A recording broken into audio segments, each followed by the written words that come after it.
আসসালামু আলাইকুম। আজকে বানাবো পেস্তা বাদামের বরফি। এটা খেতে খুবই অসাধারণ।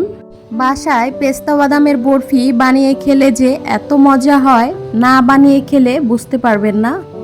Welcome to Fatiha kitchen. প্রথমেই আমি 1 কাপ পেস্তা বাদাম নিয়ে নেব, তারপর এটা ব্লেন্ড করে নেব।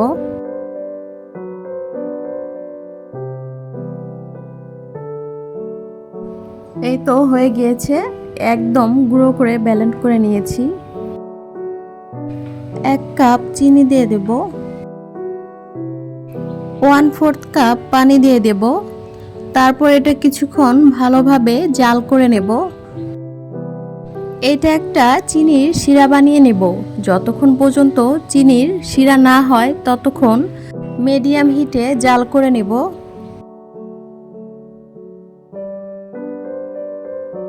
চিনির শিরাটা তৈরি হয়েছে নাকি সেটা দেখবেন কিভাবে?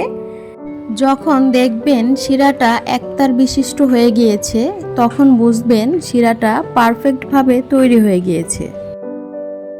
বাদামগুলো দিয়ে দেব। এখানে আমি 2 টেবিল চামচ গুঁড়ো দুধ দিয়ে দেব। সব কিছু ভালোভাবে মিক্স করে নেব। চুলার আঁচটা মিডিয়াম হিটে রেখে জাল করে নিব।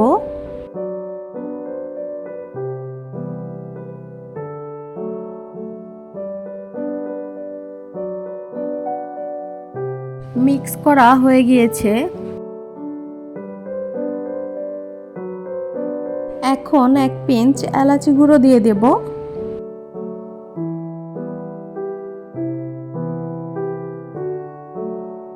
এই তো বাদামের বরফিটা এখন প্রায় হয়ে এসেছে। এখন ঘি দিয়ে নামিয়ে নেব। 1 চা চামচ ঘি দিয়ে দেব। সার্ভিং বলে তেলটা ভালোভাবে মেখে নিচ্ছি। বাদামের বরফিটা ঢেলে নেব। এখন বাদামের বরফিটা সুন্দর করে সেট করে নেব।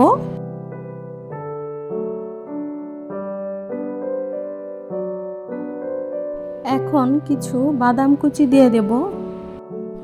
পেস্তা বাদাম, কাজু বাদাম দিয়ে সেট করে নেব।